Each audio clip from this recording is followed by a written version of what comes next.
तर पात्र महिलांनाच लाडक्या बहिणींचा हा हप्ता मिळणार आहे। शालेय शिक्षण मंत्री दादा भुसे यांनी ही माहिती दिली आहे आणि एकनाथ शिंदेंनी महिलांना आश्वासन दिलेले केवायसी करणाऱ्या महिलांना लाभ मिळणार असल्याचं दादा भुसे यांनी म्हटलंय।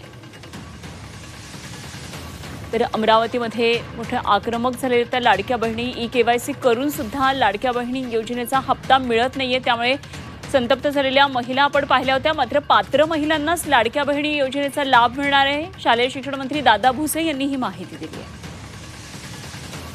चे मुख्य नेते एकनाथजी शिंदे साहेबांनी संपूर्ण महाराष्ट्राच्या लाडक्या बहिणींना आश्वस्त केलेले आहे की आपल्याला बिलकुल चिंता करण्याचं काही कारण नाही। परंतु आपण जर बघितलं असेल तर पाठीमागच्या काळामध्ये त्याचे पूर्वी जे निकष केलेले होते त्या निकषांच्या बाहेर जाऊन, उदाहरणार्थ इन्कम टॅक्स पेअर नको, काही नोकरदार वर्ग, तर त्यांनी पण लाभ घेतलेला आपल्याच वाहिन्यांनी दाखवलेला आहे आणि म्हणून पात्र लाभार्थ्याला त्याचा लाभ मिळाला पाहिजे। आणि म्हणून यासाठीची जी काही कार्यप्रणाली आहे ती कार्यान्वित करणं, मला वाटतं की बऱ्यापैकी भगिनींचं तर ई केवायसी संपन्न झालेलं आहे आणि म्हणून कोणाही बहिणीला चिंता करण्याचं काही कारण नाही।